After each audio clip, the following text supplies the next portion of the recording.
The opening bout on the card will be a bantamweight contest between KWON and Mark ABELARDO. Both of these guys specialize in striking. KWON has a little bit more of a karate style, a little bit more wider stance, utilizes a lot more kicks to him, pretty lengthy for the weight class. ABELARDO is a little bit more of a boxer and a little bit more of a brawler. A lot of looping shots, a lot of hooks, pretty strong. He's got some pretty good power in him.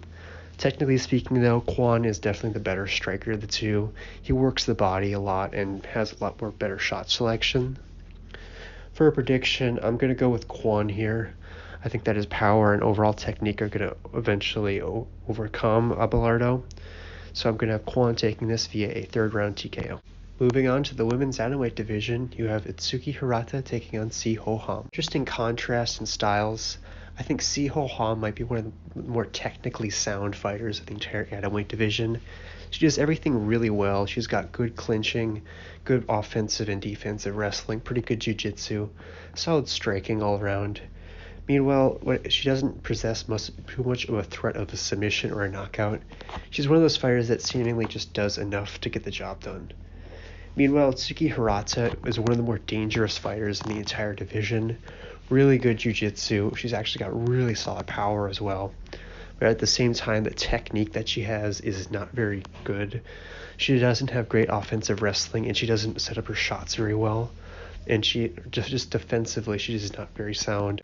Just going to be an interesting contrast. Can Ho-Ham just keep ITSUKI off of her for most of the fight? For a prediction, I'm going to go with Ho-Ham here. I think she's just more sound on the feet and on the ground, and could possibly negate most of the stuff ITSUKI tries to do. So I'll have Ham winning this via a decision. And then after that, we move into the middleweight division as the former champ AUNG takes on YUSHIN OKAMI. On paper, this matchup does not look good for AUNG because he has struggled against grapplers in the past, particularly Big Dash and RDR, but I actually think this is the best shot he has against the recent grapplers he's faced. Mainly due to the fact that YUSHIN OKAMI not only is a lot older, being 40 years old and hasn't fought in a couple years, but also the fact that he is undersized for the division. He competed at welterweight and he's not the biggest middleweight in the world. And in terms of offensive wrestling, I think OKAMI is very much lacking as opposed to Big Dash, who had really excellent offensive wrestling, and RDR, who was just able to tower over AUNG to get the takedowns. Meanwhile, OKAMI does have pretty good jiu-jitsu, so it could be scary if he does get it to the ground. Meanwhile, AUNG, he's a brawler. He loves to go for the finish. He's only gone to a decision twice. Just an excellent striker all around, very explosive. It's going to be a tough fight just because if OKAMI is able to get it down, I could very much see him getting the finish there. But AUNG has worked a lot on his jiu-jitsu and did look a lot better against RDR in their rematch. So I'm actually going to take AUNG winning this fight. I'm going to give him the benefit of the doubt.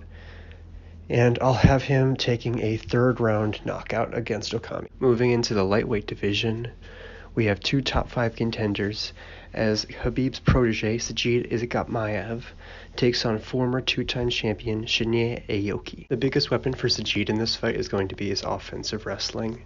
I think he has really good control. His entries are actually timed very well, very fast, very explosive with his takedown attempts, and his submission skills are pretty top-notch on the ground. The thing that makes him different than Khabib is that he doesn't really have too much ground and pound. He's someone that really just does enough to stay down there and avoid a stand-up. What he really uses the ground for is just to kind of slowly get into positions where he can try and get a submission in on his opponent. Kind of saw it in the Zhang fight.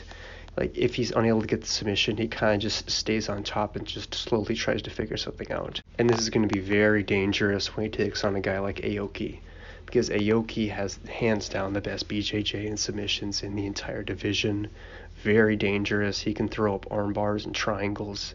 I think he will have some troubles with SAYGID's positioning and just overcall control.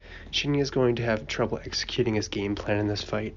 SAYGID is just so good on top, and the only way I see him having any form of success is if he gets SAYGID's back, because SHINYA can just get your neck at almost any point in that situation.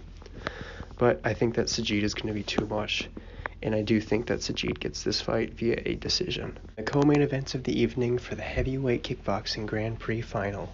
you have the light heavyweight kickboxing champion Roman KRYKLIA taking on IRAJ AZIZPOUR for their trilogy fight. Now, if I'm being honest, I don't think IRAJ has much of a chance here. I think that KRYKLIA is just looked like an assassin in his last two fights, just finishing AUNG and Innocente in the first rounds, just absolutely unstoppable. I think that he does a lot of things better than what AZIZPOUR does. His boxing is a lot crisper, his kicks are a lot better placed, his combination work is better. And I think that he might even have more power despite being undersized by about 30 pounds. I think the best advantages AZIZPOUR has are that he is very tough. He's a hard guy to finish, he has got a really good chin on him. And the fact that he actually is pretty fast for a heavyweight. I'm not going to say he's as fast as KRYKLIA because KRYKLIA is pretty speedy with a lot of his attacks, but he does carry a lot of speed with him, so I could see how maybe he could catch KRYKLIA with a lot of leg kicks.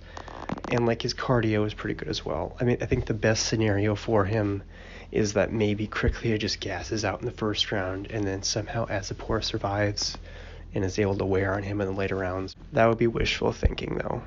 So I'm going to go with KRYKLIA here, taking this via a first round knockout. Finally, in the main event of the evening, for the bantamweight kickboxing title, Petchtanong PETCHFERGUS will be taking on HIROKI Akimoto. Just like the co-main event of this evening, I don't really think this fight's going to be very competitive. All due respect to Petchtanong, he is a veteran, he has accomplished some good things throughout his career, but I just think Hiroki Akimoto is on another level. I think that a lot of what Akimoto does is just levels above what Petchtanong does. His boxing, his combination work especially is just so fantastic. And I think that just the speed of Hiroki is going to be such a problem for Petchtanong. The only area where I could see Petchtanong having any success is that he does have some pretty good straight punches in boxing, so maybe he could have some success there. But Akimoto has just looked so fantastic thus far in one, and I just don't really think that Petchtanong is going to be able to do much to combat what he can do. So I'm going to have Akimoto taking this via a fourth round TKO. The fight I'm most looking forward to is OKAMI versus AUNG. That should just be a really fun fight, and I'm glad that AUNG is back. And the fighter to look out for is probably going to be Hiroki Akimoto. I think he might put on with his best performance to date. And with that, that's the end of the video. If you enjoyed it, please leave a like, consider subscribing, leave a comment with your own predictions down below. And that's it. That's Character Reductions.